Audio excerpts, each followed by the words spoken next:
Hi everyone, biomolecules पढ़ रहे थे हम लोग कार्बोहाइड्रेट्स के बारे में और समाप्त कर चुके थे पॉलीसेकेराइड्स तक, जिसमें हम लोग स्टार्च, सेलुलोज और ग्लाइकोजेन को पढ़े थे।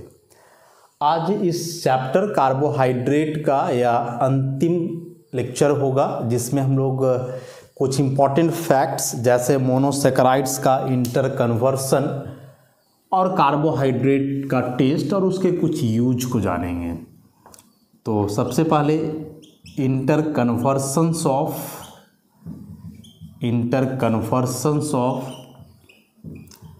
मोनोसेकेराइड्स का इंटरकन्वर्सन, कैसे एक मोनोसेकेराइड को दूसरे मोनोसेकेराइड में बदला जाता है।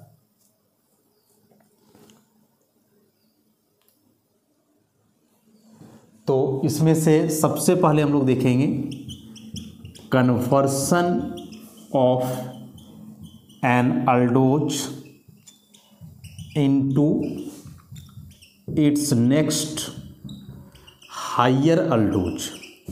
मतलब एक अल्डोज रहेगा, सपोज 5 कार्बन का अल्डोज है, तो उस 5 कार्बन वाले अल्डोज को 6 कार्बन का अल्डोज में कैसे बदलेंगे, या यदि 3 कार्बन का है तो उसको 4 कार्बन के अल्डोज में कैसे बदलेंगे। तो कोई भी एक पर्टिकुलर अल्डोज को उसके हायर अल्डोज में कैसे बदला जाए, तो इसके लिए जो मेथड है क्लियानी फिशर सिंथेसिस, नाम तो अलग अलग लोगों का, क्लियानी फिशर सिंथेसिस। इस रिएक्शन के माध्यम से जो है हम लोग एक लोअर अल्डोज को हायर अल्डोज में बदलेंगे। तो सपोज हम लोग लेकर के चलते हैं कुछ ऐसा, एक अल्डो पेंटोज लेकर के चलते हैं। दिस इज डी एरेबिनोज, जो कि एक अल्डो पेंटोज है, 5 कार्बन का अल्डोज। अच्छा, 1 3 यहाँ और 5 कार्बन। तो सबसे पहले जो हम लोग पीछे पढ़े हैं रिएक्शंस में कि अल्डिहाइडिक या कीटोनिक ग्रुप हो, देखो चूंकि एक कार्बन बढ़ाना है, सिंपल सी बात है, 5 कार्बन है, इसको 6 कार्बन में बदलना है। तो एक कार्बन बढ़ाने के लिए रिएजेंट क्या है, तो अभी तक कितना रिएक्शन हम लोग जो है ग्लूकोज फ्रुक्टोज में पढ़े, याद करो वैसा कोई रिएक्शन जो रिएक्शन करने से एक कार्बन बढ़ जा रहा हो। कौन सा रिएजेंट है? HCN, हाइड्रोजन साइनाइड का, क्योंकि HCN में ऑलरेडी एक कार्बन है, तो वही कार्बन का जो है संख्या बढ़ जाएगा यदि उसके साथ हम लोग रिएक्शन करवा दें इसका। तो यह जो डी एरेबिनोज है, इसका रिएक्शन फर्स्ट ऑफ ऑल हम लोग करवाएंगे HCN से। ऐसा रिएक्शन कैसे होता है हम लोग देख चुके हैं, या पूरा जाकर के इस कार्बन पे जुड़ेगा तो ये कुछ ऐसा हो जाना है, कार्बन एक इसमें OH आ जाएगा, H और यहाँ आ जाएगा एक CN, बाकी जो जैसे वैसे ही रहेगा। तो एक कार्बन तो मेन बढ़ गया ना, बस अभी कार्बन को हम लोग को अल्डिहाइड में बदलना है, इतना ही काम है। ऐसा तो अब इसको अल्डिहाइड में कैसे बदला जाए, तो अल्डिहाइड में बदलने के लिए सबसे पहले इसको कार्बोक्सिलिक एसिड में बदलना होगा। और कार्बोक्सिलिक एसिड में कैसे बदलते हैं, CN को मतलब नाइट्राइल को एसिड में कैसे बदलते हैं, तो ये कार्बोक्सिलिक एसिड का प्रिपरेशन में हम लोग देखे हैं, इसको हेलोअल्केन हेलोएरीन वाला चैप्टर में भी देखे थे कि कंप्लीट हाइड्रोलाइसिस किया जाता है, और वह हाइड्रोलाइसिस एसिडिक मीडियम में भी हो सकता है या बेसिक मीडियम में भी हो सकता है। तो यहाँ इसका हाइड्रोलाइसिस इस मेथड में जो किया गया वह बेरियम हाइड्रोक्साइड के साथ, बाद में एसिडिफिकेशन भी। ऐसा तो ऐसा होने से यह CN जो है बदल गया कार्बोक्सिल ग्रुप में, COOH CHOH का, या CHOH रहने दो वहाँ जैसे है, फिर नीचे है CHOH का होल 3, ऐसा, और लास्ट में है CH2OH, मतलब ग्लूकोनिक एसिड यहाँ से बन गया, ग्लूकोनिक एसिड। अब इस ग्लूकोनिक एसिड को हीट करोगे तो हीट करने से यहाँ होगा डिहाइड्रेशन, और डिहाइड्रेशन होगा 1 और 4th कार्बन के OH के मिलने से। जैसे कार्बोक्सिल ग्रुप है तो ऐसे ना होगा C डबल बॉन्ड OH, और इसमें से 1 2 इसमें 2 है, 3 4 5 ऐसे करके, और 6, तो 4th कार्बन का जो OH में होगा उसके साथ इसका कम्बिनेशन मैंने H2O बाहर होगा, और ये ऐसा बनेगा कुछ CHOH, फिर CHOH, और यहाँ आप CH देखो एक वो ऐसे जुड़ जाता है, लास्ट में CHOH और फिर CH2OH, ऐसा कुछ बन जाएगा। इसको हम लोग बोलेंगे गामा डी ग्लूको या ग्लूकोनोलैक्टोन, ऐसा। साइक्लिक एस्टर को हम लोग बोलते हैं लैक्टोन। गामा क्यों? तो this one is alpha, this one is beta, this one is gamma. तो गामा कार्बन और जो मेन कार्बन है नंबर 1 वाला, उसके कम्बिनेशन से जो है लैक्टोन बन रहा है, इसलिए यहाँ लगेगा गामा डी ग्लूकोनोलैक्टोन। समझ गए क्या किए? सो कि कार्बन नंबर 4 का OH और 1 का जो OH था ये कंबाइन करके, मैंने कार्बोक्सिलिक एसिड और अल्कोहल का कम्बिनेशन से एस्टर तो बनता ही ना है ऐसे। ये तो अल्कोहल में भी देखे हैं, कार्बोक्सिलिक एसिड में भी देखे हैं, एस्टर का फॉर्मेशन होता है। तो वही एस्टर का फॉर्मेशन हुआ। साइक्लिक एस्टर है तो उसको लैक्टोन बोला जाता है। अब जो यह साइक्लिक एस्टर बना है लैक्टोन, सिंपली इसका रिडक्शन कर देना है सोडियम अमलगम के साथ या फिर सोडियम बोरोहाइड्राइड के साथ। तो अब जो यह रिड्यूस होगा वह अल्डिहाइड में रिड्यूस होगा और हो जाएगा COH, बाकी नीचे बचेगा CHOH का होल 4 और ये हो जाएगा CH2OH and this is D glucose. ऐसा। तो यह था किलियानी फिशर सिंथेसिस। एग्जाम में या तो कन्वर्सन पूछ दे 2-3 नंबर में कि डी अरेबिनोज को डी ग्लूकोज में कैसे बदलोगे, या इसी को ऐसा कि with the help of Kiliani Fischer synthesis how will you convert an aldose into its next higher aldose. तो बस इस प्रोसेस को याद रखना कि सबसे पहले HCl के साथ ऐड करके साइनोहाइड्रीन बनता है, फिर उसका हाइड्रोलाइसिस करके कार्बोक्सिलिक एसिड, हीट करने से जो है डिहाइड्रेशन होगा और डिहाइड्रेशन होने से गामा लैक्टोन बनता है और इस गामा लैक्टोन को जब रिड्यूस करते हैं तो फाइनली बन जाता है हम लोग का हायर अल्डोज। तो यह एक किलियानी फिशर सिंथेसिस को हम लोग देख लिए जिसमें अल्डोज को नेक्स्ट हायर अल्डोज में बदला गया। इसी प्रकार से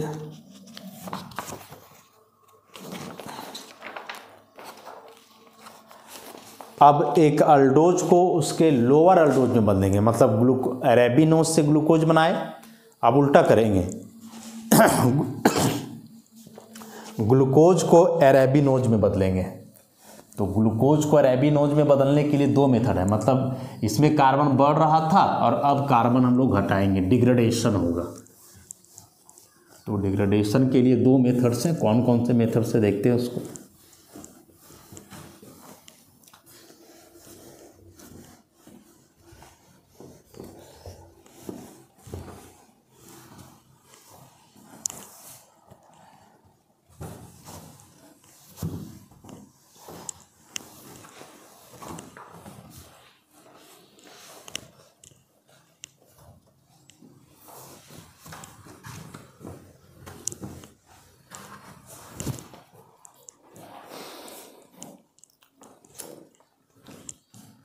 तो अब हम लोग कन्वर्सन करेंगे किसका, तो N aldose into next lower अल्डोज। ऐसा। इसमें से कई मेथड हैं। सबसे पहला हम लोग देखेंगे रफ मेथड, नाम है रफ मेथड। इसमें क्या करना है, तो जो भी एक अल्डोज है, जैसे ग्लूकोज को लेकर के चलना है अभी ऐसा, दिस इज डी ग्लूकोज। इसका सबसे पहले ब्रोमीन वाटर से ऑक्सीडेशन, तो कोई भी अल्डोज का ब्रोमीन वाटर से ऑक्सीडेशन करते हो तो मोनोकार्बोक्सिलिक एसिड बनता है, CHO बदल जाएगा COOH में, बाकी जो जैसे वैसे ही रह जाएगा। This is D gluconic acid ऐसा। उसके बाद हम लोग क्या करते हैं कि इस एसिड का सबसे पहले ट्रीटमेंट करते हैं कैल्शियम कार्बोनेट से, और उसके बाद फिर इसको हाइड्रोजन पेरोक्साइड के साथ ऑक्सीडाइज करते हैं फेरस सल्फेट के प्रेजेंस में। तो फाइनली यहाँ से एक CHOH ग्रुप हट जाता है और ये बन जाएगा CHOH का होल 3, फिर CH2OH, मतलब डी एरेबिनोज। बाहर क्या होगा, CO2 प्लस H2O।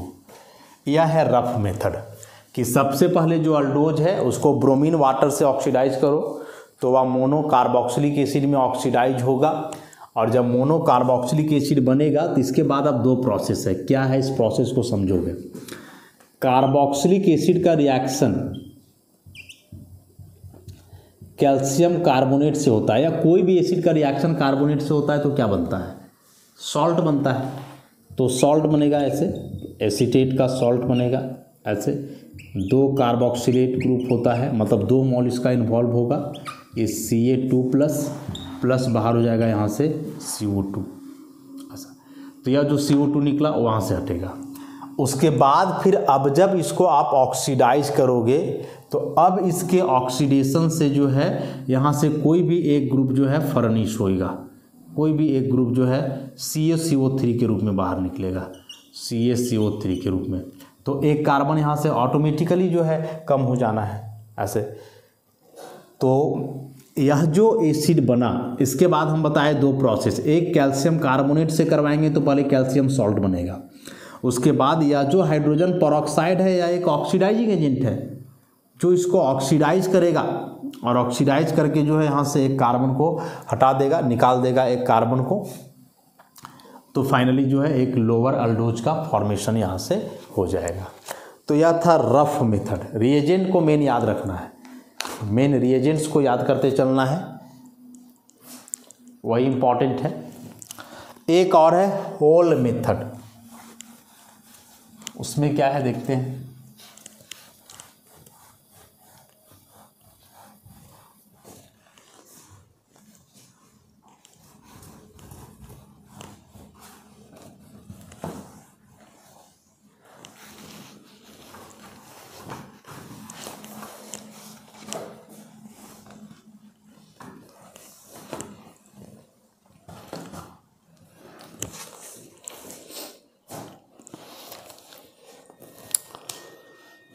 तो अगला इसमें है लोअर अल्डोज में बदलने का ही मेथड, ओल मेथड। ओल मेथड ऐसा। इसमें क्या है, इसमें थोड़ा और लंबा प्रोसेस है। इसमें सबसे पहले जो एक अल्डोज है, कोई एक अल्डोज जो है जैसे डी ग्लूकोज है, इसका रिएक्शन हाइड्रोक्सिल एमीन से NH2OH तो बनता है ऑक्जाइम। ये तो हम लोग देख चुके हैं पहले ऐसा। अब यह जो ऑक्जाइम बनता है इसका रिएक्शन एसिटिक एनहाइड्राइड से, एसिटिक एनहाइड्राइड मतलब एसिटाइलेशन होगा यहाँ से, और एसिटाइलेशन होगा तो क्या होगा कि एसिटाइलेशन के दरमियान ही यहाँ से बाहर होगा H2O, इसका H और इसका OH। मतलब इसको इस प्रकार से दिखा सकते हो आप, देखो यहाँ एक H है ना, तो E बॉन्ड यहाँ शिफ्ट कर जाएगा, ये OH यहाँ से बाहर हो जाएगा, बाकी सब एसीटेट में बदल जाएगा। तो ये हो जाएगा C triple bond N CHO, acetylation हो जाएगा। ये हम लोग पीछे देखें ग्लूकोज का रिएक्शन में, ऐसा ऐसा 4 बनेगा, फिर CH2OCO CH3 ऐसा एसीटेट बन गया। अब इस एसीटेट का फाइनली हाइड्रोलाइसिस कर दो, एसिड या बेस, तो सिल्वर हाइड्रोक्साइड के साथ इसका हाइड्रोलाइसिस कर रहे हैं। तो यहाँ एस्टर का हाइड्रोलाइसिस से अल्कोहल और कार्बोक्सिलिक एसिड मिलता है। तो अब फाइनली फिर ऐसा हो जाएगा CN CHOH का होल 4 और ये फिर CH2OH, साथ में यहाँ 5 मोल कार्बोक्सिलिक एसिड मतलब एसिटिक एसिड का बाहर होगा ऐसा, इस प्रकार से। उसके बाद अब जो यह बना दिस वन, यहाँ से मेन काम होना है। फिर से इसको हम लोग AgOH के साथ हीट करते हैं तो क्या होगा समझोगे, बहुत इंपॉर्टेंट है। इसको ऐसे दिखाओ, एक CHOH को अलग दिखाओ, बाकी 3 को एक साथ रखो और एक लास्ट में CH2OH। तो यहाँ से अब रिएक्शन होना है, क्योंकि AgOH में OH माइनस बेस है, तो होगा क्या यहाँ कि Cn जो है यह एक very strong electron withdrawing group है। Cn is a very strong electron withdrawing group. क्या करेगा, यह कार्बन के इलेक्ट्रॉन को विड्रॉ करेगा, इस कार्बन के इलेक्ट्रॉन को जो है विड्रॉ करेगा। तो कार्बन तो ऑक्सीजन से कम इलेक्ट्रोनेगेटिव है, लेकिन ऑक्सीजन इस हाइड्रोजन का तो विड्रॉ कर ही सकता है। तो ऐसे होगा, हाइड्रोजन का बॉन्ड यहाँ शिफ्ट कर जाएगा, इस Cn को यहाँ से बाहर कर देंगे, क्योंकि Cn माइनस निकलेगा जो कि एक बढ़िया लिविंग ग्रुप है, और यह जो बेस है या H को ले लेगा। तो अभी हो जाएगा C डबल बॉन्ड OH, फिर CH OH का होल 3 और लास्ट में हो जाना है CH2OH। इस Cn माइनस यहाँ से बाहर हो जाएगा ऐसा, और यही Cn माइनस प्रोटॉन को ले लेगा H प्लस को, तो HCN बन जाएगा ऐसा। समझ गए बात को। तो यह था ओल्ड मेथड, जिसमें सबसे पहले एक अल्डोज को हम लोग हाइड्रोक्सिलेमीन में बदले, फिर उसको एसिटिक एनहाइड्राइड के साथ हीट किए, तो यहाँ से एसीटेट बना, साथ ही साथ H2O का एलिमिनेशन होकर के साइनाइड। अब जब हाइड्रोलाइसिस किए तो यह एसिटाइल ग्रुप हट करके वापस अपने अल्कोहलिक फॉर्म में आया। अगेन हाइड्रोलाइसिस किए तो HCN का मॉलिक्यूल यहाँ से एलिमिनेट हुआ और बन गया एक lower aldose, and this is D arabinose. Arabinose. तो रफ मेथड का और इसमें अंतर है रिएजेंट का, प्रोडक्ट तो वही मिल रहा है, काम वही है, बस रिएजेंट का अंतर है। उसमें हम लोग कैल्शियम कार्बोनेट, हाइड्रोजन पेरोक्साइड वगैरह ले रहे थे, यहाँ हाइड्रोक्सिलेमीन है, एसिटिक एनहाइड्राइड है और सिल्वर हाइड्रोक्साइड है। तो रिएजेंट में अंतर है। उसके बाद तो एक लोअर अल्डोज को हाइयर अल्डोज में कैसे बदलेंगे, हाइयर अल्डोज को लोअर में कैसे बदलेंगे, हो गया। अब हम लोग इसमें देखेंगे कि एक अल्डोज को कीटोज में कैसे बदलेंगे, या फिर एक कीटोज को अल्डोज में कैसे बदलेंगे, उसको देखना है।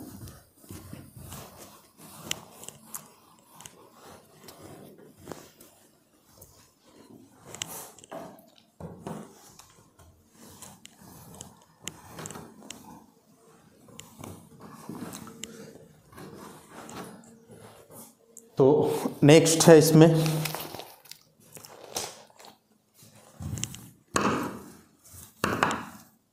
Conversion of अल्डोज into कीटोज। अल्डोज का कन्वर्सन कीटोज में सबसे पहले, मतलब मान लो डी ग्लूकोज को डी फ्रुक्टोज में बदलना हो, कैसे बदलेंगे। इसमें कोई स्पेशल मेथड या नाम नहीं है, बस डायरेक्ट रिएक्शन के थ्रू समझेंगे हम लोग। CH2OH, this is D glucose. हम लोग जानते हैं, पीछे ग्लूकोज में पढ़े हैं कि जब डी ग्लूकोज को excess of phenyl hydrazine C6H5NH2 इसका एक्सेस लेकर के जब हीट करते हैं तो क्या बनता है, याद करो, ओसाजोन का फॉर्मेशन होता है, ऐसा कुछ बनता है। Cn double bond N NH फिर C6H5, यहाँ भी ऐसे हो जाएगा C double bond N NH C6H5, बाकी बचेंगे CHOH का होल 3 CH2OH। ओसाजोन बनेगा ना, डी ग्लूकोसाजोन।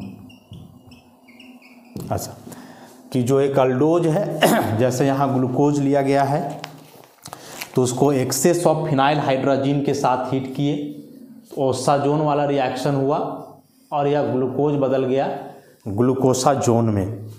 अब इस ग्लूकोसाजोन का जब आप हाइड्रोलाइसिस करोगे, एसिडिक हाइड्रोलाइसिस, तो यहाँ से पूरा ग्रुप हटता है और यह बदल जाता है कार्बोनिल ग्रुप में, जो कार्बन है। तो ऊपर में CH है बदल जाएगा CHO में, नीचे C है तो इसी डबल बॉन्ड O में, बाकी जो जैसे है CHOH का होल 3 और फिर लास्ट में CH2OH ऐसा। अब सिंपली इसका रिडक्शन कर दो अल्डिहाइड का, तो जिंक एसिटिक एसिड के साथ,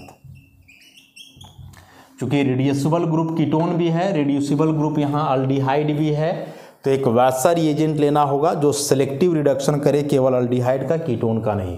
तो उसके लिए जिंक एसिटिक एसिड के साथ है, तो एसिटिक एसिड से क्या होगा, H+ निकलेगा, जो जिंक अपना इलेक्ट्रॉन दे करके उसको H2 में बदल देगा और यही H2 जा करके इस कार्बन से जुड़ जाएगा।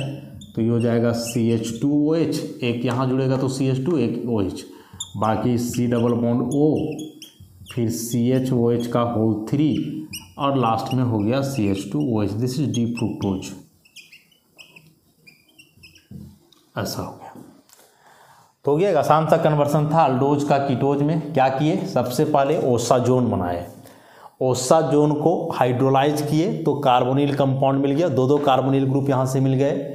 और उन दोनों कार्बोनिल ग्रुप में यदि अब हम लोग रिडक्शन करें, सेलेक्टिव रिडक्शन ऑफ अल्डिहाइड, तो इसके लिए रिएजेंट यहाँ है जिंक एसिटिक एसिड के साथ। ये दोनों का क्या फंक्शन बताया, एसिटिक एसिड एसिड है तो H+ देगा, तो उस H+ को रिड्यूस कर देगा जिंक अपना वैलेंस इलेक्ट्रॉन दे करके, क्योंकि जिंक एक एक्टिव मेटल है, तो ये बन जाएगा H2 और यही H2 जा करके यहाँ जुड़ेगा तो CH2OH हो जाएगा और ऐसे बन जाना है यहाँ से एक कीटोज। तो अल्डोज से कीटोज में बदलने का तरीका देख लिए हम लोग। अब इसका उल्टा कीटोज को बदलना हो किसमें, अल्डोज में, तब कौन सा मेथड हम लोग अप्लाई करेंगे।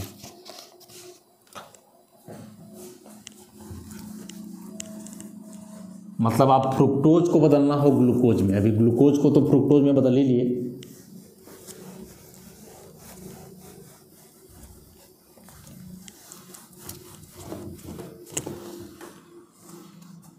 तो conversion of ketose into aldose.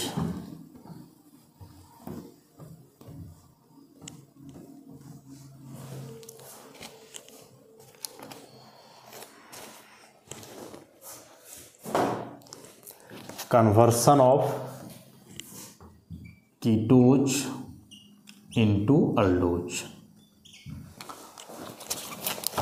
तो डी फ्रुक्टोज को ही डी ग्लूकोज में बदला जाए।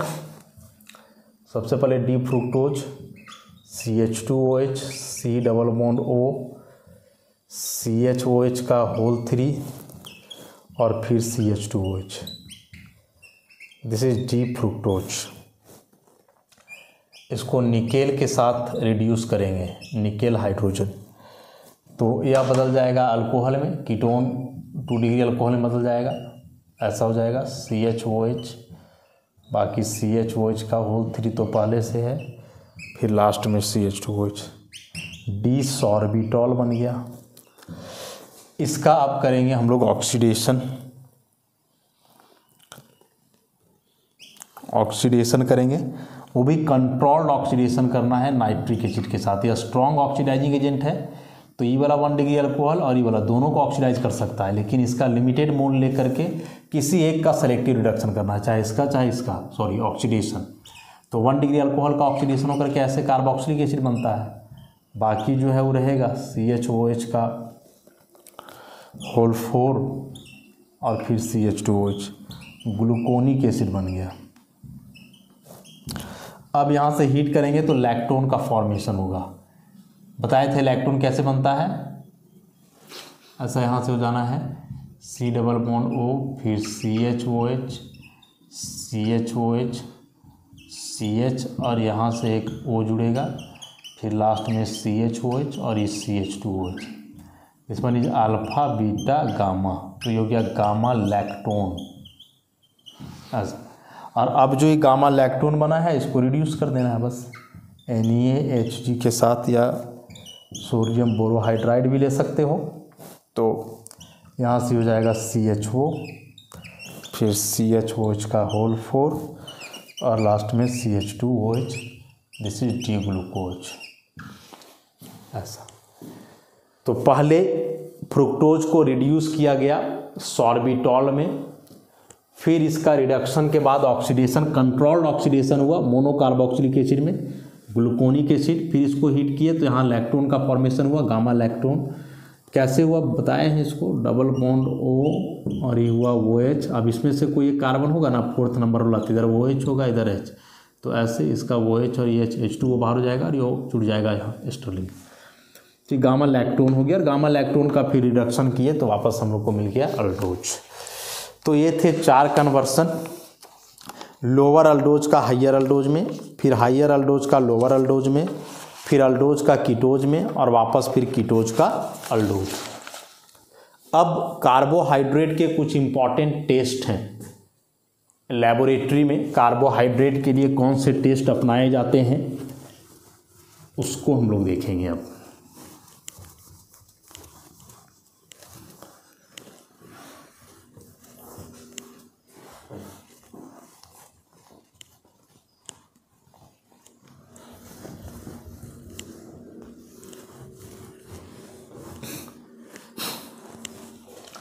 तो नेक्स्ट अब आता है इसमें chemical test for carbohydrates. Chemical tests for carbohydrates. Carbohydrate के लिए कुछ केमिकल टेस्ट। सबसे पहला इसमें आता है मॉलिस टेस्ट, काफ़ी इंपॉर्टेंट है मॉलिस टेस्ट। क्या इसमें किया जाता है? तो सबसे पहले लिया जाना है एक्वस सॉल्यूशन ऑफ कार्बोहाइड्रेट, जो भी कार्बोहाइड्रेट है उसका एक्वस सॉल्यूशन। उसके बाद क्या करना है, इसमें 2-3 ड्रॉप मिलाना है 15% alcoholic solution of alpha naphthol. Naphthalene का अल्कोहल, जैसे बेंजीन में OH रहता है तो फिनॉल कहलाता है, वैसे नेफ्थलीन में OH है तो नेफ्थोल।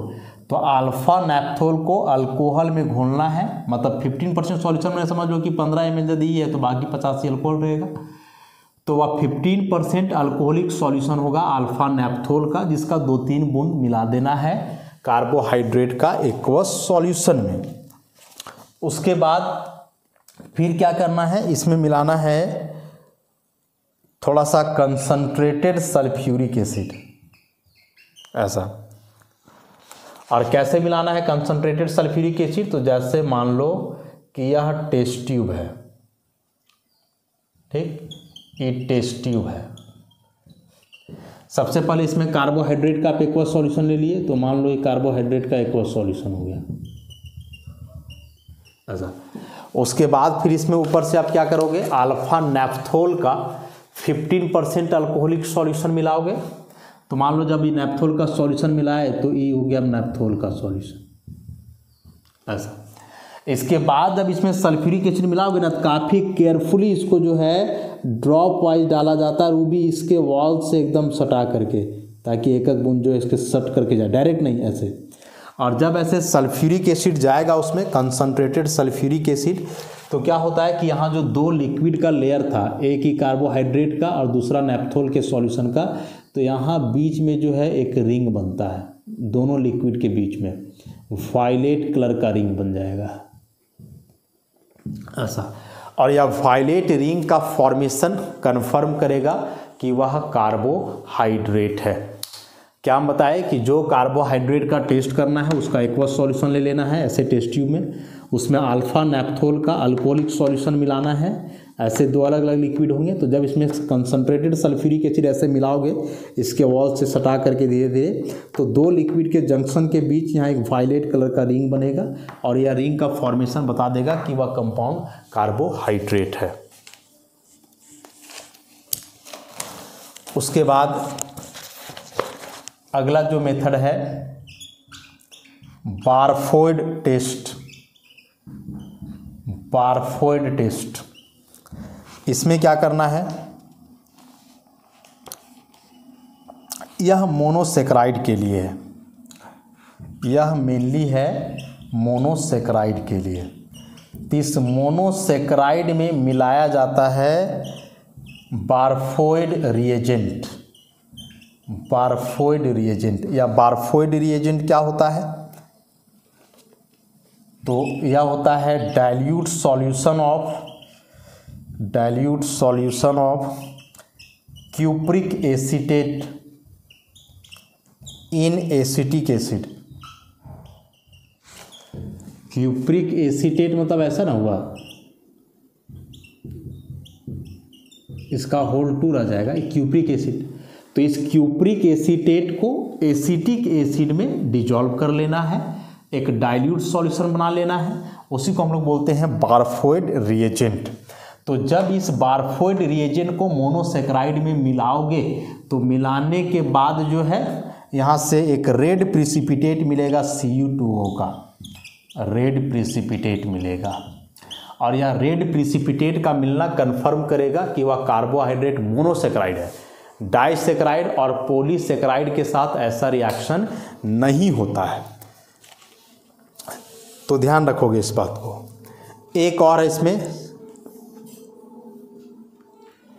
सेलिवानॉफ टेस्ट, मॉलिस टेस्ट हुआ, फिर बारफोइड टेस्ट हुआ, और एक और हम क्या बता रहे हैं इसमें, सेलिवानॉफ टेस्ट। ये बहुत इंपॉर्टेंट है कॉम्पिटिटिव एग्जामिनेशन के लिए सारे टॉपिक्स।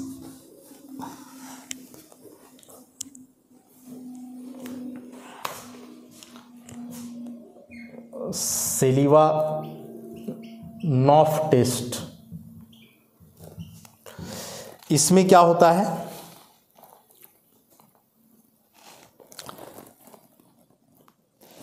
यह मेनली है कीटोहेक्सोज के लिए, जैसे फ्रुक्टोज है तो उसके लिए।